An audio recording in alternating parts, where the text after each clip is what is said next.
If you work as a university careers advisor or a university careers service manager, you may have noticed that throughout their degrees, most students seem less interested in developing their careers and more interested in doing their own thing and having a good time with their friends.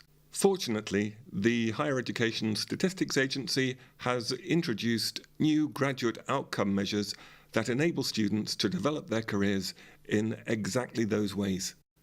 Let me show you how that works and what you'll get out of watching this presentation. You'll be able to use subjective well-being to drive students' development, life quality and autonomy, develop the student community, measure student well-being using the HEA Graduate Outcome Survey subjective well-being questions, help students learn how university works, recruit students, for example at Open Days, using graduate autonomy and well-being data, and press the like and share buttons under the video. Finally, I hope to interest you in this systems dynamics question. How can university professional staff develop conditions that support the emergence of transformative student communities and individual students' transformations? There are resources about emergence and systems thinking in the annotated script linked below the video. Here's an outline of what we'll explore in this presentation. We'll start by reviewing the underlying concepts, then explore how these concepts work together, then review data evidence that they do work together, then move on to a couple of ways to work with students, then illustrate the existence of a business case for the work, and finally, plan your next steps. If you'd like to skip to a particular section of the presentation, you can find section timings in the description under the video. This video started life as a 5-minute presentation for university professional staff, particularly careers advisors, but it snowballed into a 40-minute epic. It contains about 30 minutes of background, theoretical framework and supporting data evidence, underpinning the final 10 minutes of teaching methods. It's presented as a video to reach a wider audience and to make some of the ideas clearer using animation. You'll need to approach watching the video in the same way you would approach reading a journal article. So please make yourself a cup of tea. Find something to write down the thoughts and ideas that I hope this presentation will provoke as part of a conversation about how well-being works in higher education.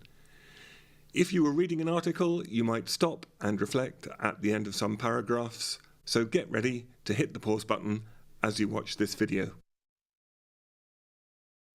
Let's take a preliminary glance at what subjective well-being is doing in higher education, recognise universities' influences, interests and interventions, and acknowledge the origins of the HEA subjective well-being items. Improving quality of life is a fundamental aim of public policy. In the UK, economic growth has not led to a corresponding increase in life quality. University outcome measures are changing to include measures of graduate life quality. But what kind of stakeholders are universities in UK wellbeing? Universities have a range of significant practical interests and influences on students' and graduates' quality of life. In terms of influence, we know that graduates' lives feel more worthwhile and more satisfying. Careers advisors already know how to make this happen. We'll explore how it happens so we can make it happen more.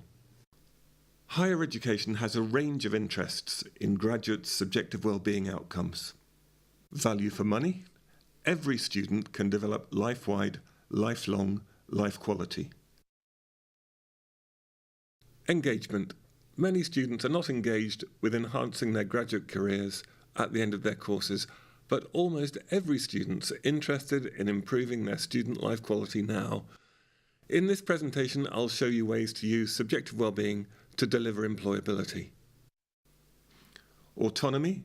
Subjective well-being extends self-directed learners' control in their lives. Inclusivity. Subjective well-being engages all students with developing an inclusive campus culture. And finally, subject diversity. Subjective well-being challenges the idea that higher education is no more than training for work.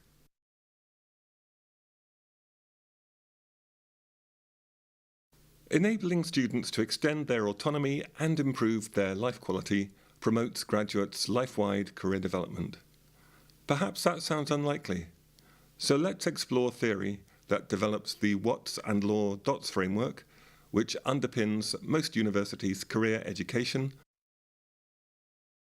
alongside supporting data and a group work format that is scalable,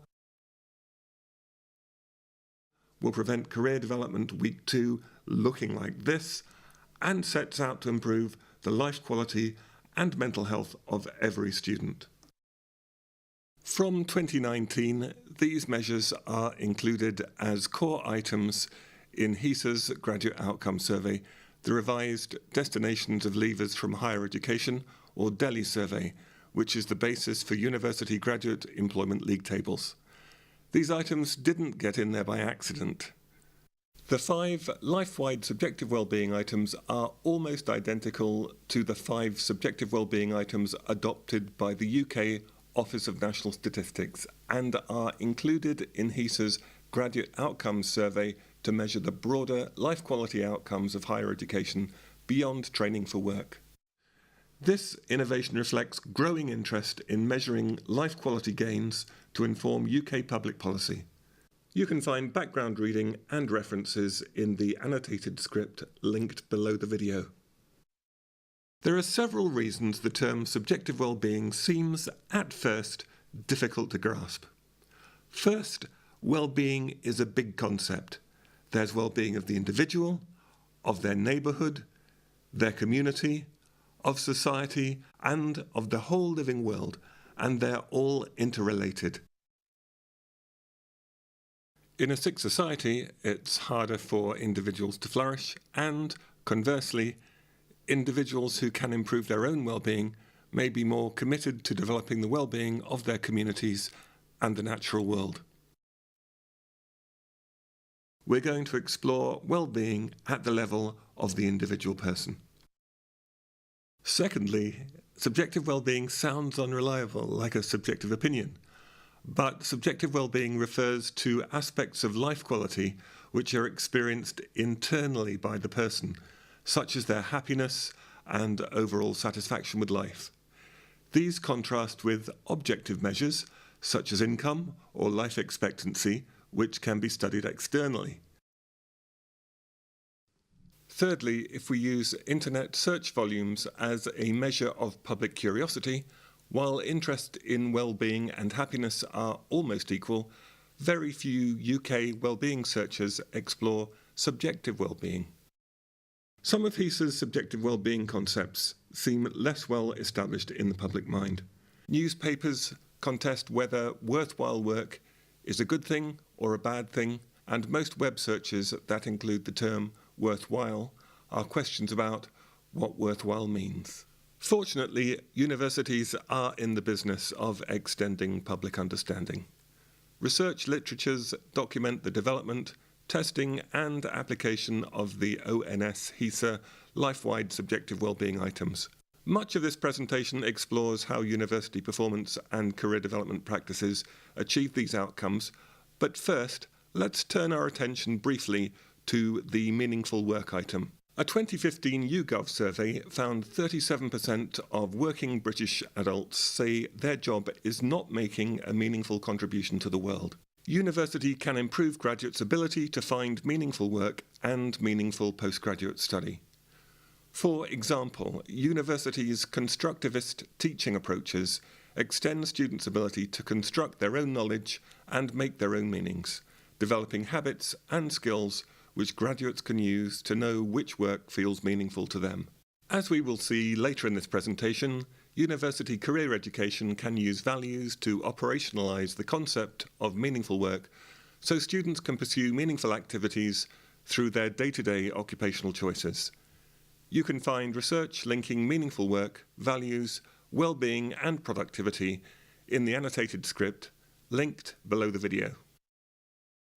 Turning our attention back to measures of life-wide subjective well-being, in a higher education context, these items acknowledge that well-being includes the pursuit of work performance that feels satisfying, in occupations chosen to feel meaningful and worthwhile, anxiety management developed through a series of increasingly challenging, self-directed, unfamiliar academic tasks, positive attitudes to individual difference developed in multicultural, international campus life, in addition to positive emotions, including happiness.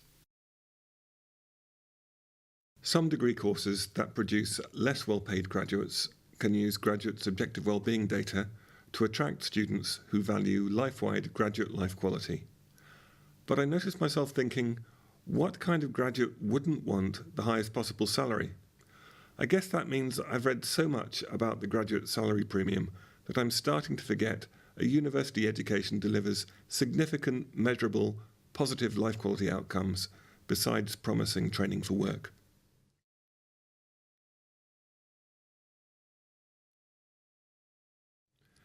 University careers advisors know a lot about well-being and a lot about autonomy because career development, autonomy and well-being all work together and all work in the same way. In the Law and Watts DOTS model of career development, self-awareness and opportunity awareness are the basis for better career decisions and smoother career transitions. So a finalist might have developed their self-awareness through work and travel in a pre-university gap year and through university clubs and societies. Their opportunity awareness through vacation work and a paid industry placement year, and extended both of these along with improving their decisions and transitions through their undergraduate career education program. In the Burchard, Evans and Holder model of autonomy, students achieve autonomy through self-reflection and a broad range of visible, high-quality opportunities which inform active decision-making. Autonomy is already deeply embedded in higher education as an aspiration to develop self-directed learners. Developing graduates' life-wide autonomy is a natural extension of this idea. A student might explore options in student life through the annual Clubs and Societies recruitment fair and easy in, easy out, bring a friend taster sessions. They might reflect on their preferred work style and values through their induction, Year 1 career education, and academic group work, which also promote more active decisions by developing a student culture which is more positive about individual difference and experimental choice.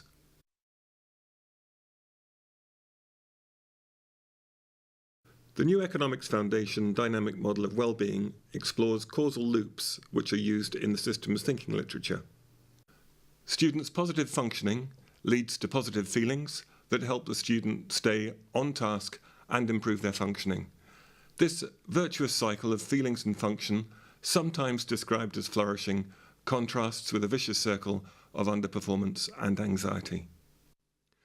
Positive feelings build internal resources such as self-efficacy beliefs and optimism. And the student's positive functioning builds external resources, for example, the performance of a seminar group or a student club and, in graduate life, the economic stability of a workplace and the strength of family and community life. These external and internal resources promote positive functioning, which promotes positive feelings. The students sense that what they do feels worthwhile, satisfying, socially connected, happy, and no more anxious than they choose. Autonomy, well-being, and career development all work the same way. Dynamic Dots integrates the models, but let's tidy up the language a little first. The self-reflection element of autonomy is really a state of knowing about self. So let's think about it as awareness of self and simplify it to awareness of values and personality.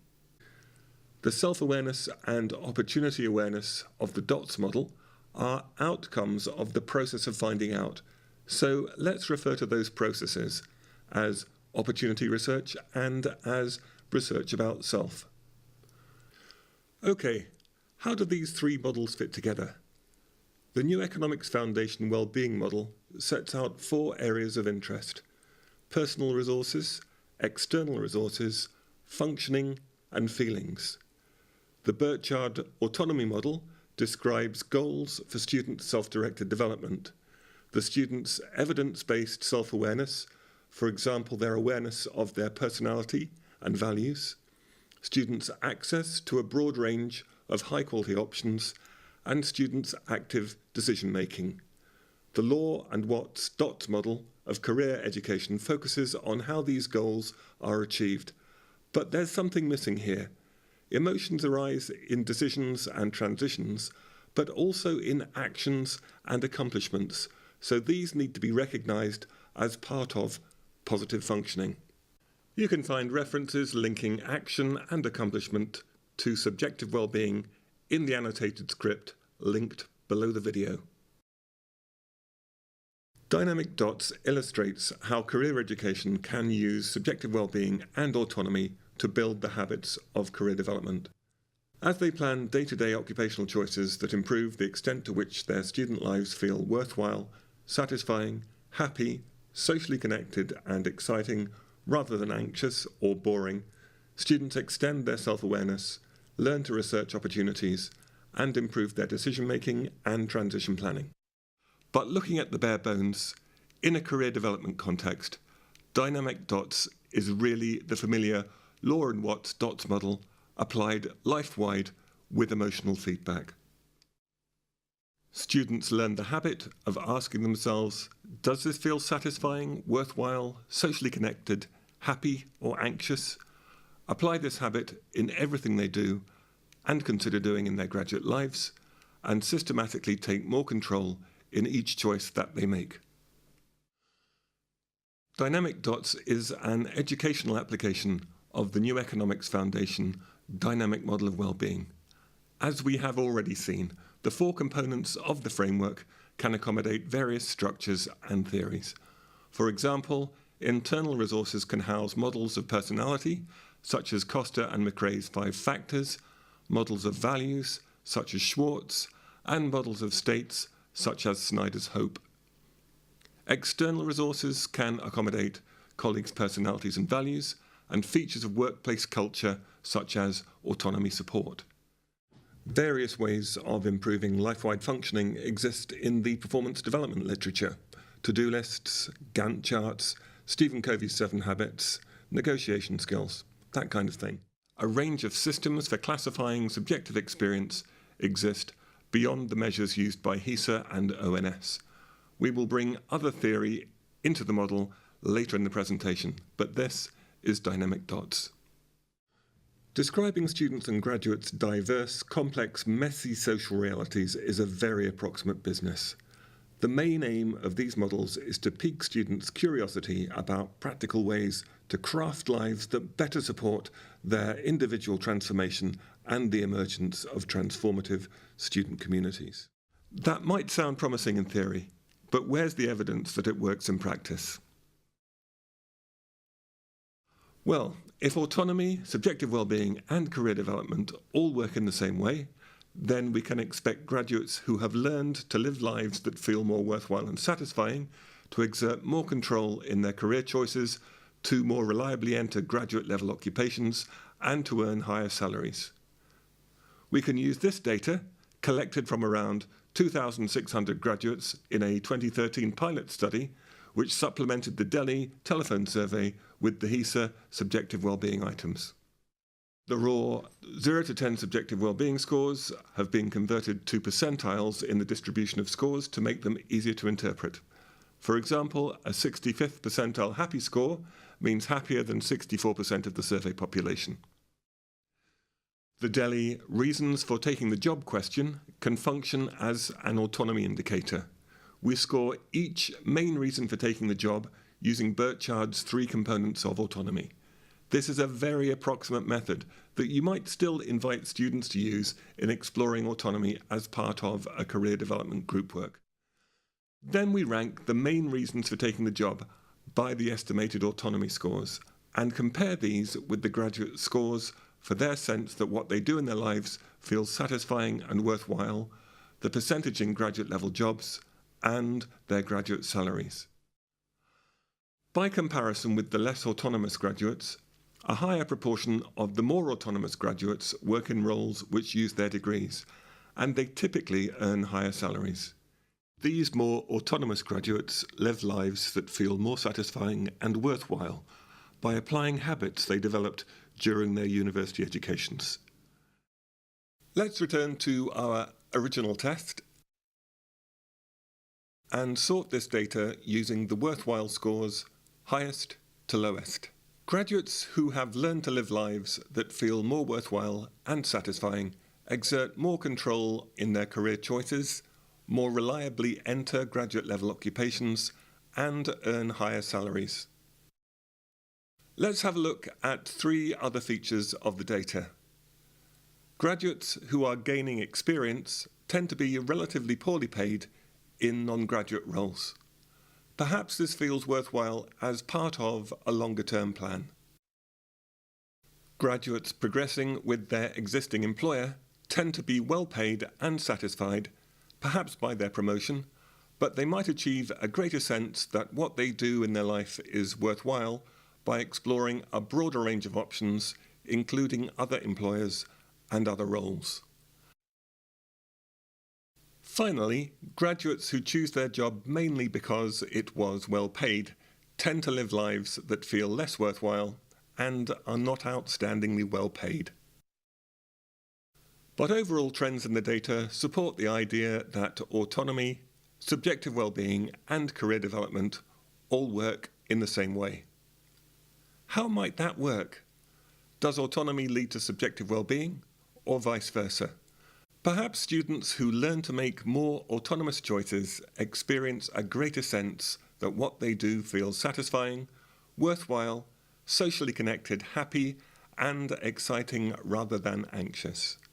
This experience feeds a virtuous cycle that reinforces the habits of autonomy in student life, which are, as we have already seen, the habits of graduate career development. You can find more discussion of this data in my How University Works YouTube video.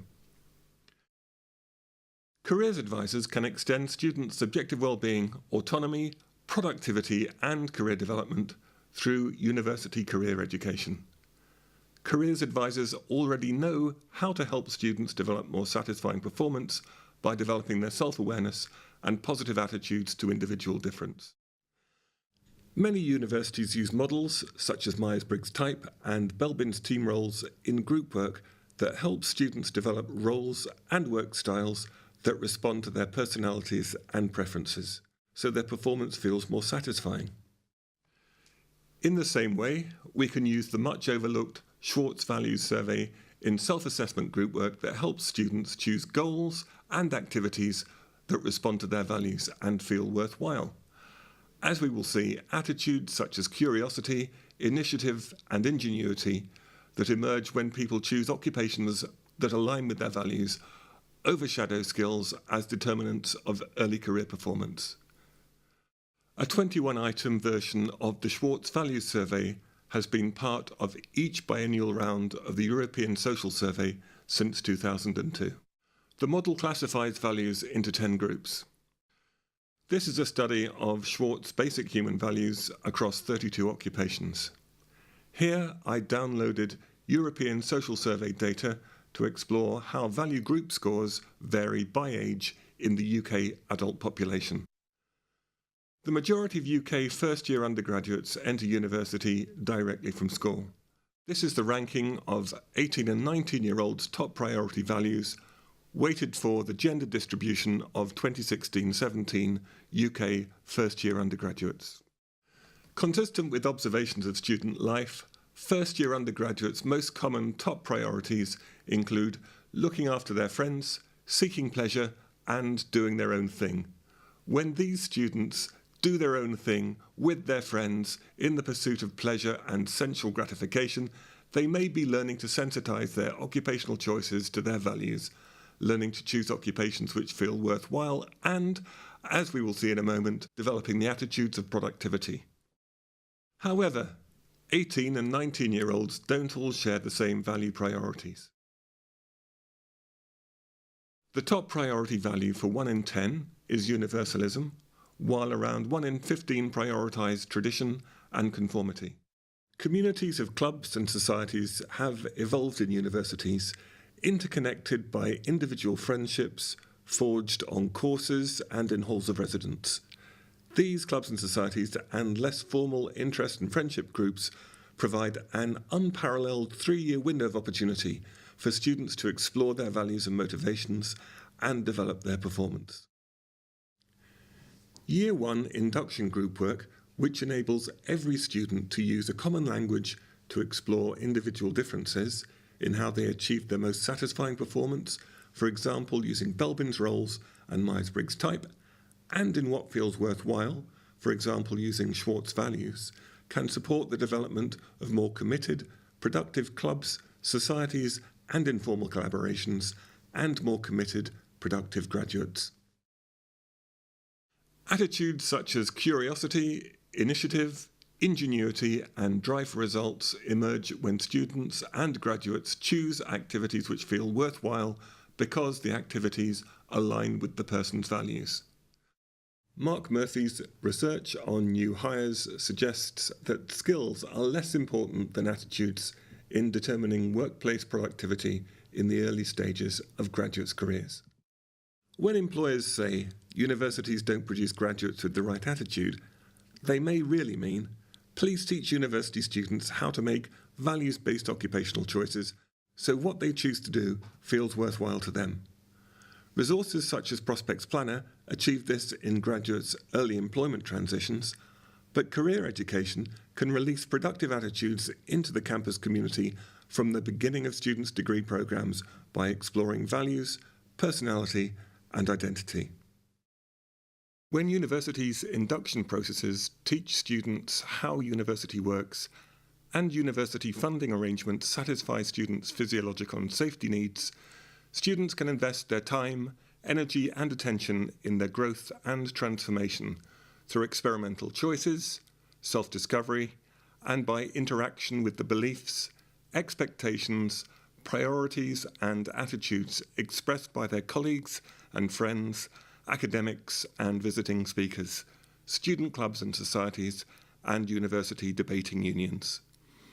If you're wondering whether there are links between attitudes, values, productivity and subjective well-being, you'll find research and practical education resources in the annotated script, linked below the video. A broad range of interventions improve students' well-being. Quick quality cycles are classroom-based cold cycle group works that can be used to improve every activity in students' university lives. In the same way the Deming cycle improves quality in engineering, quick quality cycles improve students' life-wide life quality, autonomy and performance. They're delivered in a facilitative style already familiar to universities' careers advisors, learning development advisors, and academic skills advisors. Quick quality cycles enable students to assume control and work together to share, sort, and adapt ways to improve their own and their colleagues' experience immediately across a range of university activities, instead of passively waiting for the university to do something for them in the following semester. As we saw in the How University Works video, universities' induction processes can teach students to be entrepreneurial co-producers of transformative campus cultures. We start the group work by choosing one aspect of the university experience that new first-year students might be particularly interested in improving. For example, their weekend recreational highlights. Examining their weekend highlights promotes student engagement by presenting a surprising, good-humoured challenge to expectations that university would work like school. Using a Google Forms survey, a shortened URL, and students' web-enabled smartphones, we collect data in a review of students' last weekend's recreational highlight. How satisfying it felt, how worthwhile, how socially connected, how happy, and how anxious. The advisor has the online survey open on screen, so students can view the student group's score distributions as they submit their responses.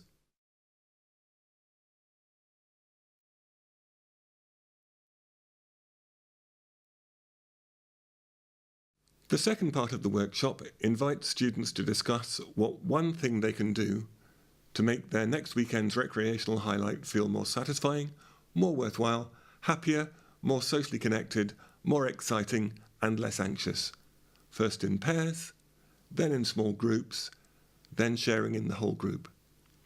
The facilitator records the students' suggestions in an on-screen document, which they upload to the students' digital learning environment.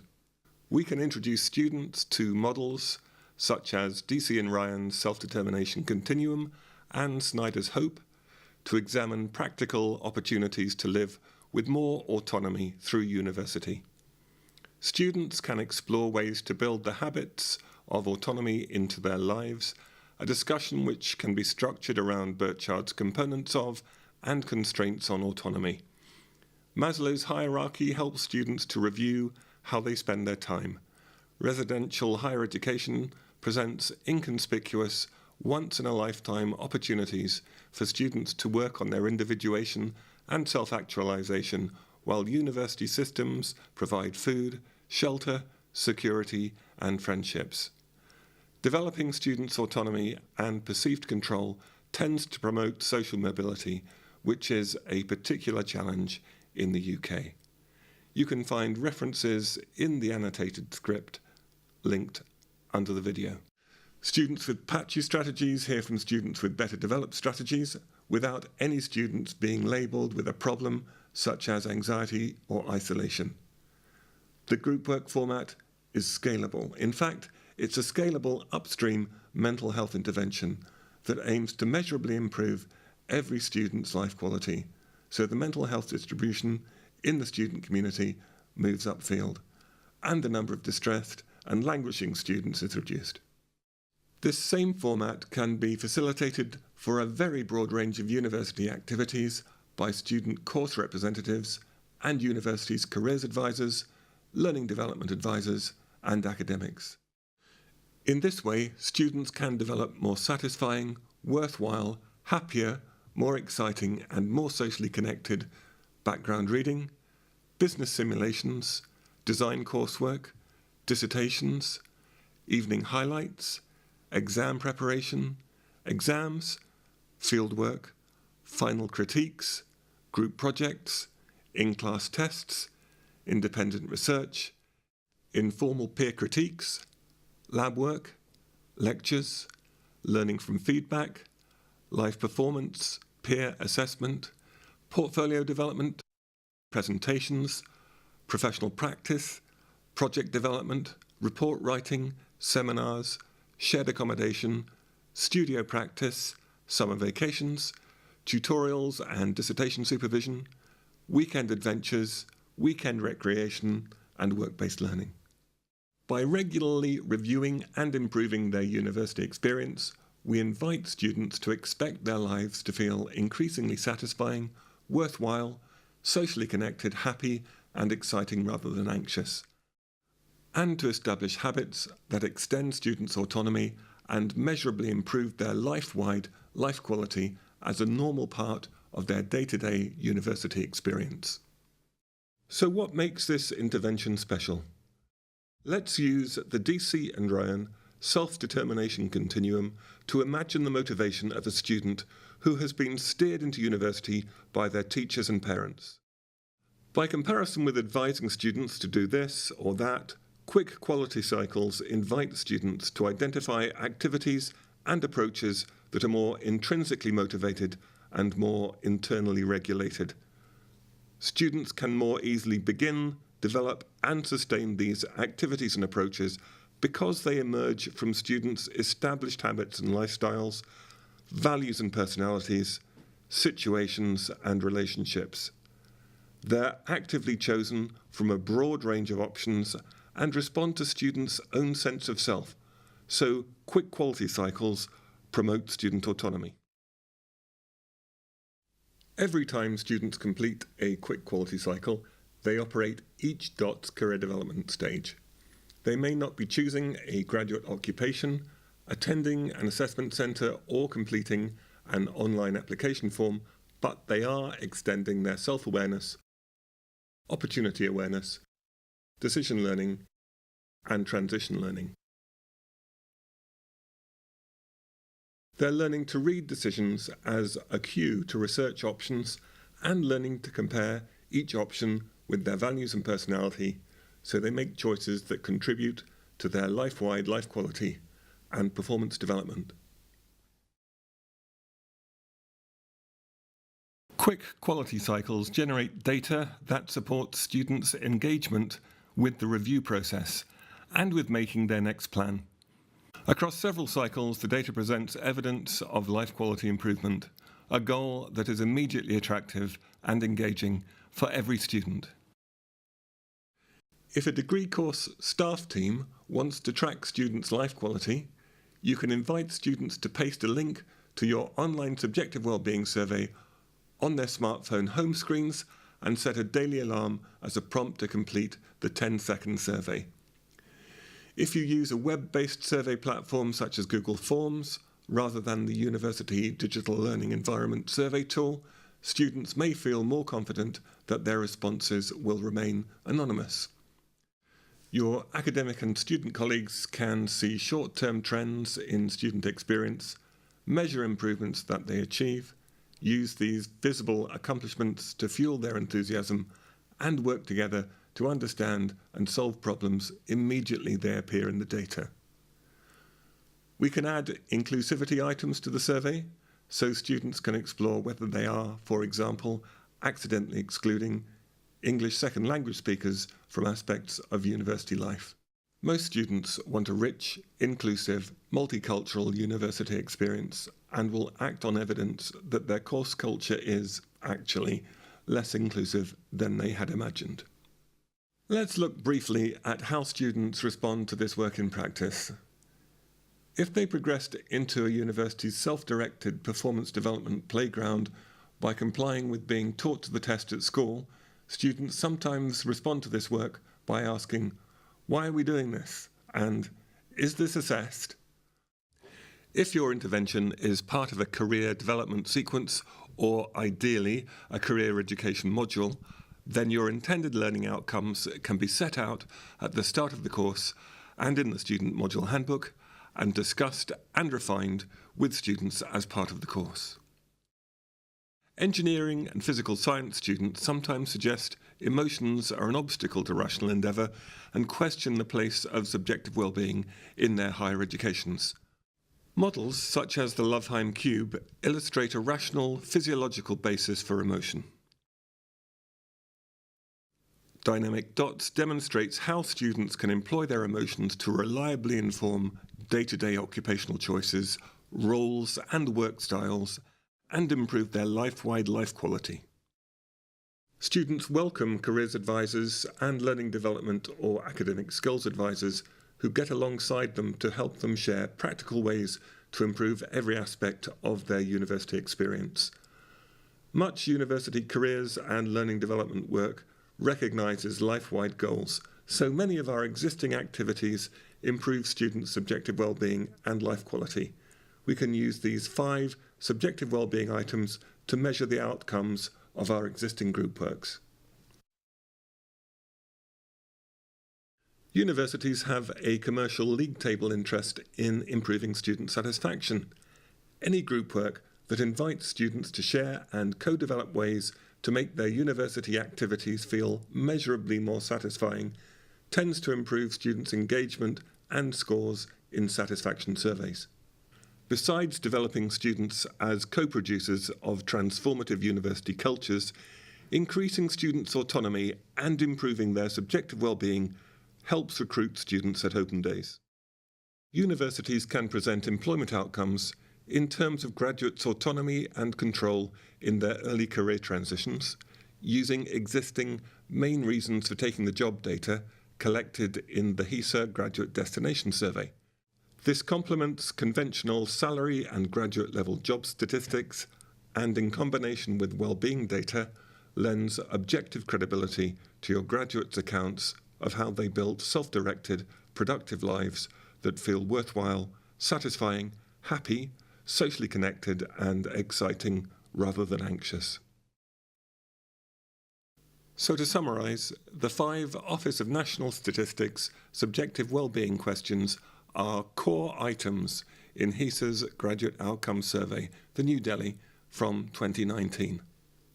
We saw how career development, autonomy and well-being all work in the same way, and how student group work can improve graduate career outcomes by enhancing students' life-wide life quality. You can easily implement this as part of your university's career education work and generate life-wide graduate outcomes that will help your courses to recruit. Here are some next steps. You can set up your own subjective wellbeing data collection. You can download an example smartphone-enabled online Google Forms subjective wellbeing questionnaire linked in the description under this video. You can start conversations with your colleagues about using HESA's subjective wellbeing graduate outcome measures to enhance your students' experience and productivity and improve your graduates' career and life quality outcomes. You can agree student performance development priorities with your colleagues. For example, your academic colleagues might suggest that students are too passive in the seminars, or don't seem to read feedback comments on their assignments, or struggle to work productively in groups. All of these issues undermine students' learning and graduates' employability. They can form a focus for quick quality cycles, which can be delivered by careers advisors and their academic and learning development advisor colleagues. You can easily facilitate quick quality cycle group works with your students using the smartphone-enabled online questionnaire. This will be easier if your students examine how university, well-being and autonomy work. Your university induction could include 25 minutes viewing this How University Works video with students and 15 minutes discussing their ideas around their roles and how they can make university work better for them, as part of permanently reshaping their expectations about how university works. Well, I hope that was thought-provoking. Get in contact if you'd like help getting started. I'm still learning, so please post comments and questions.